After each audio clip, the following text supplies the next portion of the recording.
नमस्कार, स्वागत है आपका द न्यूज लॉन्चर पर। मैं हूं अशोक वानखेड़े, लेकर आया हूं आपका अपना कार्यक्रम द डायरेक्ट हिट। किसानों को अपने भोग भोगने होंगे, नुकसान उठाने की आदत डालिए। अतिवृष्टि, अनावृष्टि, अकाल, सूखा,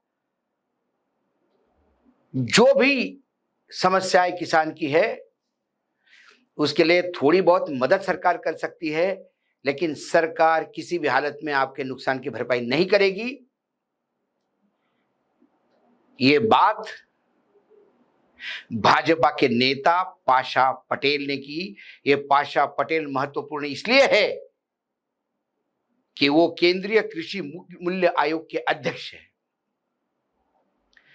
केंद्र में जो आयोग बना है, जो कृषि के मूल्य तय करता है, उस आयोग के वो अध्यक्ष हैं। महाराष्ट्र से आते हैं। महाराष्ट्र के एक मराठवाड़ा के ही धाराशिव करके एक जिला है, वहां बात करते हुए उन्होंने कहा कि ये आपकी नियति है कि आपको नुकसान उठाना है और संघर्ष करना है। 365 दिनों में से 322 दिन आपको संघर्ष करना होगा, ये मैं जानता हूं, लेकिन सरकार से अपेक्षा मत करिए। ये आपके भोग है, उसमें सरकार क्या कर सकती है। पूरा विश्व का पर्यावरण ही गड़बड़ हो गया है, पूरे सीजन की साइकिल बदल गई है, तो इसमें सरकार क्या करेगी। तो अब किसान को नुकसान उठाने की आदत डालनी चाहिए। एक काले पत्थर पे सफेद लाइन खींच के मैं बता रहा हूं आपको, कोई मिटा नहीं सकता। ऐसा निर्लज्ज वक्तव्य सिर्फ केंद्र की इस सरकार से ही आ सकता है।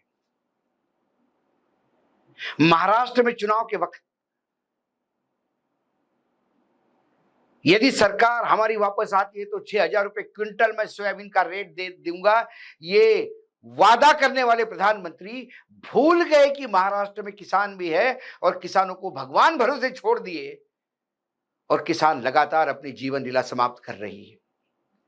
जो 2022 का आंकड़ा, जो सरकार का रिकॉर्ड है,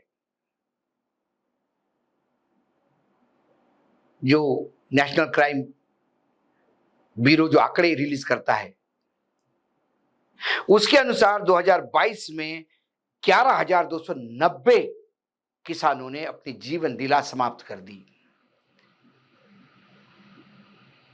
उठ गए जीवन से। अकेले महाराष्ट्र में 2025 का आंकड़ा शौक लगेगा आपको। 2025 के जनवरी से मार्च तक 767 किसानों ने, 767 फार्मर्स ने अपनी जीवन लीला समाप्त कर दी,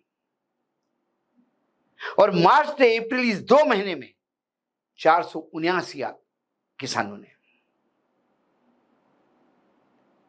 बोल दीजिए ना चुनाव के समय कि किसान, तुम्हारी नियति मरना है। तुम देश के लिए अनाज पैदा करोगे, तुमने पैदा किए हुए अनाज का रिकॉर्ड मैं लाल किले पे गदगद होकर विश्व को सुनाऊंगा। ये अनाज में विश्व में हमारा दूसरा नंबर है। फूलों में हम, फूल और सब्जी में हम 2 नंबर पे है, और फ्रूट्स में, फलों में तो हम 1 नंबर पे है। बताइए विश्व को, जिनके बलबूते पे आप इतरा रहे हो, वो मरने के लिए छोड़ देते हो, और जब चुनाव आते हैं तो बड़े बड़े वादे होते हैं, और अब जाके आपका नुमाइंदा करता है कि नुकसान तो आपको उठाना पड़ेगा, ये आपके भोग है। ये किसानों के भोग नहीं, ये आपके भोग है। ये सत्ता में बैठे वाले तमाम दलालों के भोग है जो किसान भोग रहे हैं। दिवंगत किसान नेता शरद जोशी ने एक बार कहा था कि इस देश का किसान सरकार के मदद का मोहताज ही नहीं है, नहीं चाहिए मदद, बशर्ते सरकार जो हमारे सीने पे बैठी है उठ तो ले। कितना जीएसटी, बीज पे जीएसटी, खाद पे जीएसटी, दवाइयों पे जीएसटी, इलेक्ट्रिसिटी पे जीएसटी, वाटर पे जीएसटी। जब अंतरराष्ट्रीय स्तर पे मार्केट बहुत अच्छा होता है, अच्छे ऊंचे रेट होते हैं किसी चीज के, तो भारत से निर्यात बंद की जाती है। नहीं नहीं नहीं नहीं, नहीं। किसान का भला होगा, क्यों निर्यात करने देंगे? और जब वर्ल्ड मार्केट डाउन होता है, यहां का किसान यही माल बेचने का प्रयास करता है, तब व्यापारियों की खुली छूट देती है, लाओ सस्ता माल और बेचो भारत में, मारने दो किसानों को। सत्यपाल मलिक नहीं रहे, लेकिन उन्हीं को कहा था ना प्रधानमंत्री जी ने, 700 किसान मरे तो मेरे के लिए मरे क्या? ये किसानों के प्रति उनकी संवेदनशीलता है। वही पाशा पटेल बोल रहे, अलग क्या कर रहे हैं? लेकिन अपने आप को किसान कहने वाले पाशा पटेल को बोलने के पहले जरा भी लज्जा नहीं आई। निर्लज्जता से वो किसानों को समझा रहे थे कि नुकसान उठाने की आदत डलवाओ, कुछ नहीं हो सकता तुम्हारा। सरकार क्या खेल खेलती है? अभी का उदाहरण है, 2 दिन पहले 3 दिन पहले भारत सरकार ने कपास के आयात के ऊपर लगने वाला कर, जो ड्यूटी थी, टेरिफ था, हटा दिया। 11% था, हटा दिया। 19 अगस्त से सितंबर 30 तक, यानी सितंबर 30 को जो शिपमेंट निकलेगा विदेश से, वो तक कोई शुल्क नहीं कपास पे। भारत का कपास का किसान वैसे ही अपनी जीवन लीला समाप्त कर रहा है। उसकी एमएसपी 8,111 है, वो कुछ भी नहीं है। उसका प्रोडक्शन का खर्चा भी निकलता नहीं। जो गवर्नमेंट की एजेंसी है CCI, cotton corporation of India, वो जब एमएसपी पे कपास खरीदती है 8,110 रुपए क्विंटल पर, और जब उसको जिनिंग करके जो कपास के रुई की बेल बनती है, एक गठान जो 365 किलो की होती है, उसका रेट यदि 65,000 रुपए मिले तो जाके सीसीआई भी बिना लॉस प्रॉफिट का काम करती है, यह समझ लीजिए। उस गठान का भाव पिछले 2 दिनों में टूटकर 55,200 हो गया, क्योंकि सबको डर है कि अब अमेरिका से कपास आएगा।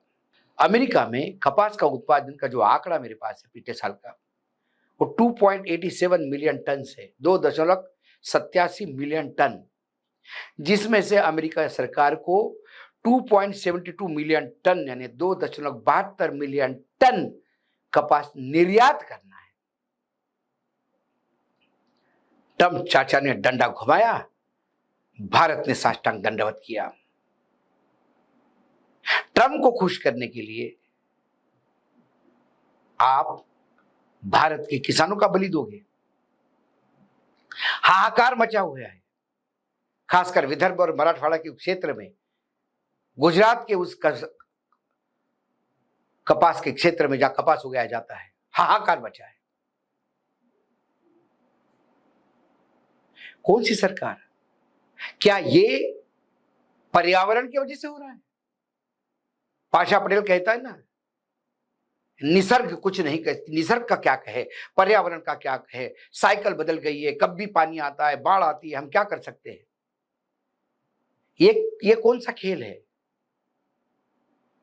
चौड़ा होके देवेंद्र फडणवीस कह रहे थे पूरे महाराष्ट्र में गांव गांव घूम के कि मैं सरकार लेके आऊंगा तो कर्जा माफ करूंगा। किसानों ने विश्वास रखा। प्रधानमंत्री आके कहे गए कि मैं 6,000 रुपए सोयाबीन को रेट दूंगा, 6,000 रुपए क्विंटल। भोले किसानों ने विश्वास रखा। और अब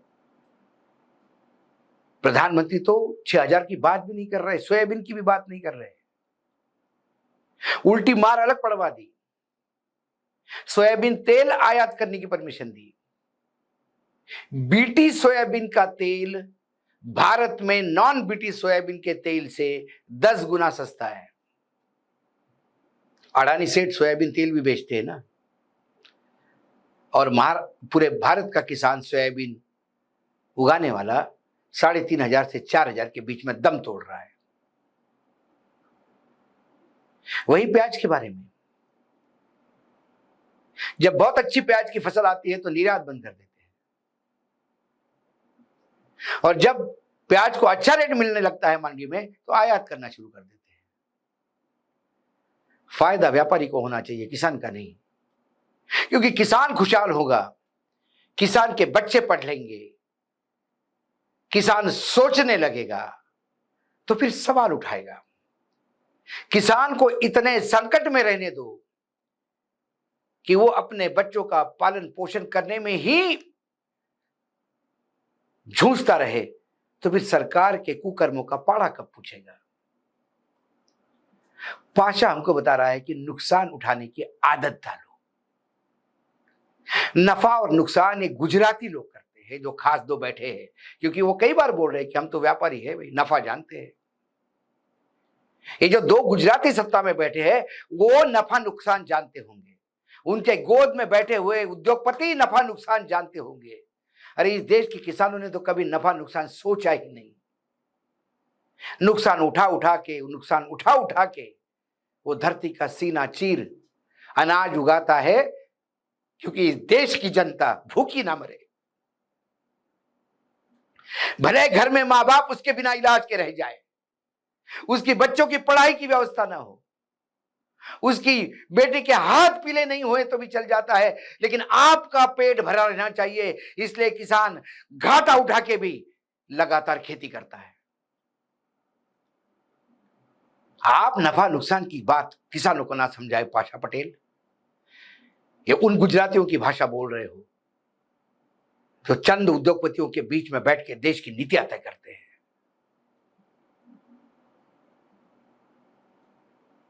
आज बहुत बुरी तरह से हिट किया है किसानों को, आत्मसम्मान को झंझोड़ के रख दिया है। दिल है ही नहीं इनके पास